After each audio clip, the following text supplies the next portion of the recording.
are about set to head into cover here to get underway with 150 laps in the Icebreaker 150. Timmy Salamito in the Stoic Tools machine up in the outside lane of the racetrack will bring the field around to the green flag. Inside is Chase Dowling, and the green flag from Kevin Hodge is waving here at Thompson. And we have trouble on the opening lap. A car goes around. As never coming up to speed was Chase Dowling, and he still is on life support.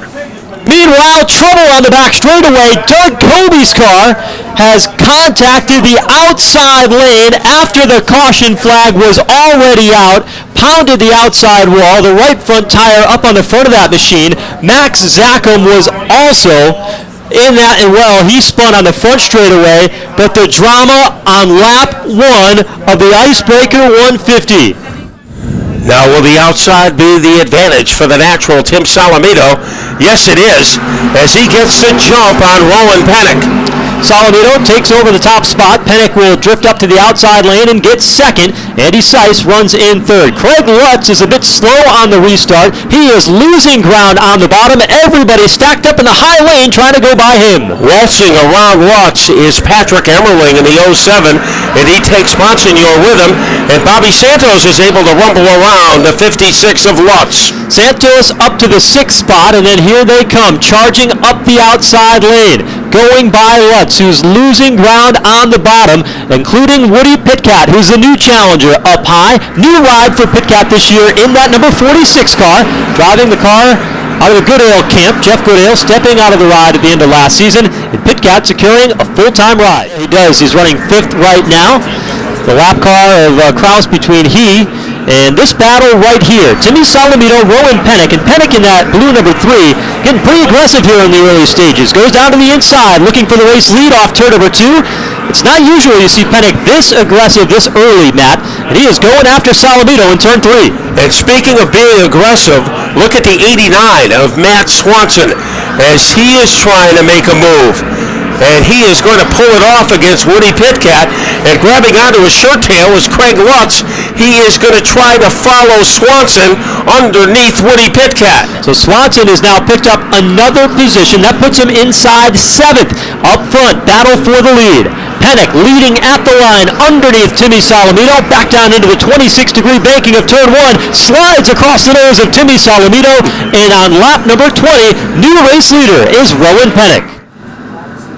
It looks like the 58 of Eric Goodale is being sent to the rear of the field, and the green flag comes out. Here is Rowan Pennink to the outside lane, trying to take over the race lead. Bobby Santos strong to the outside as well. He powers up around Timmy Salamito. While Santos, very frisky on the restart, has emerged in second as they slam their way down the front straightaway. Best battle, Timmy Salamito, and to his outside is Matt Swanson. Swanson up to 3rd. Second-year contender with the NASCAR Modified Tour into the top 3. Brings right along with him Andy Seiss as Salamito backpedaling here on the bottom lane of the racetrack. He is trying to get back to the outside, and he is able to do it, but it costs him about 4 positions. Rowan Pennink has his groove back, but he's going to have to deal in the next few laps with Bobby Santos. Santos is a couple of car lengths behind Rowan Pennink, who set sail off into the sunset here today at Thompson. Coming up on the halfway point, he's got 5 car lengths in hand, 20 machine. So Justin Bonsignor is in the top 7. Let's see how quickly he can get to the back bumper of the Zachem car. And look at Ronnie Silk, a little resurgence for car number 82. He wants his 7th place position back.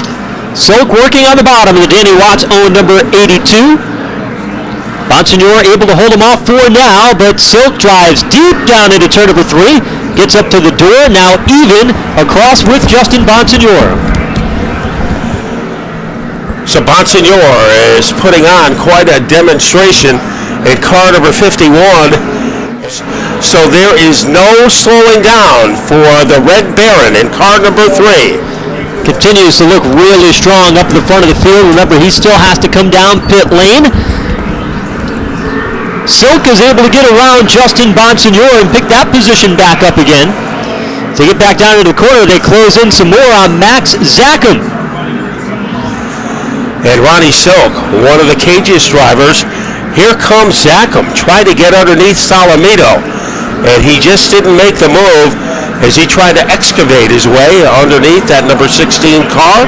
Came up empty. And now Silk is testing Max Zachem.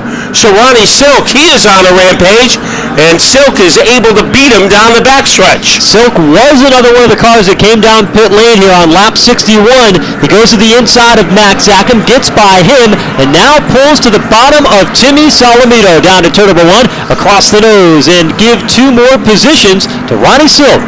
Yeah, 2 for the price of 1 for Silk, and he is trying to close in on Swanson. Good move by Zachem, getting around Salamito. Now Bonsignor trying it, and Timmy Salamito might be out of rubber in car number 16. Well, you can see the intensity starting to pick up, getting up towards lap 100 here, 91 complete, and all of a sudden everybody has gone to the afterburner trying to get themselves in position for the final third of today's event. The most exciting part of the racetrack is that orange number 82. Here comes Ronnie Silk, the Milwaukee, Connecticut driver, now trying to go to the inside of Andy Seiss to pick up another spot. And he is dead even with Seiss. We have a drag race on the backstretch, currently won by Seiss. Here comes Silk, and Silk approaching turn number 3. That is his power point on the track, and Ron Silk is now in the 4th position. Making quick work of Andy Seiss. Quickly now to the inside of Matt Swanson, and there goes Ronnie Silk right on by as if Swanson was standing still, and he is now in 3rd. He's got a long way to go though before he catches up to Bobby Santos, who is nearly a straightaway ahead in the number 44 car. But boy, somebody told Ronnie Silk to start getting after it, and he is taking off, heading towards the front of the field. But I think the safe bet is that we're going to see those front cars come to pit road. Well, I think you'd be right, Pete. Pit lane is open, and you can't see it from where you are, but here they come. Rowan, Pennink is in. Bobby Santos, Max Zachem, Andy Seiss, Matt Swanson, Todd Zegedy, Timmy Salamito. They are all coming your way for this final round of pit stops. Figuring, obviously, that stop just a little trouble with the right rear of Santos number 44. Down and away. Back out onto the racetrack. Looks like he's going to be the first one off the pit road. And we are ready to turn him loose. Eyeing the starter stand as they come off turn number 4. The green flag is waving, and look at the start. Ronnie Silk gets. He is off and running down into turn number 1. Clears Eric Goodale by 2 car lengths behind them. Emmerling gets run way up the racetrack. Timmy Salamito splits the gap, and here comes Santos to the inside looking for 3rd. And he is able to rabble-rouse his way underneath Bonsignor. Runs him high. Here comes Rowan Pennink. He has moved up to 4th, and he has gone after the 44 of Santos. Pennink up to 4th. Behind them, Timmy Salamito now 5th. Bonsignor back to 6th. The race leader is Ronnie Silk, but here comes Santos. Goes inside of Eric Goodale. Picks up the 2nd spot, and here comes Pennink. And Pennink trying to whisk his way underneath Goodale, trying to infiltrate the top 3, and he does. Here comes a battle between Santos and Pennink, and it's won by Bobby Santos. And Santos, he has the 82 of Silk in his radar screen. New leader. Santos goes right on by Ronnie Silk to take over the race lead for the first time today with 15 laps to go, but all the way to the bottom. 3-wide move for Pennink. Silk goes spinning down to the inside lane of the racetrack. Multiple cars are collected in turns 1 and 2. Unbelievable move made by Rowan Pennink to go from 3rd to 1st, 3-wide down into the corner to take over the top position. Back up through the gears, and the green flag moments away from being displayed. Here they come down to the green flag. Santos is off and running. He gets a good push into turn 1 with help from Timmy Salamito. But he can't clear Pennink. Here comes Pennink inside. Trouble in turns 1 and 2. Caution flag is out here at Thompson. Andy Seiss in the 11 straight into the outside wall. 4-5 cars involved, including the 82 car of Ronnie Silk, and the red flag displayed once again. Van Houten in the 09. He is on the edge of the rim of the grass. The 56 car, Craig Lutz, also involved up there at the outside of the racetrack. And we are going to have some exciting 3 laps to go as they get fired up. Santos has a good launch up there in the outside lane. Eric Goodale does not get off and running, so it's Bobby Santos, Rowan Pennink, Timmy Salamino, the top three.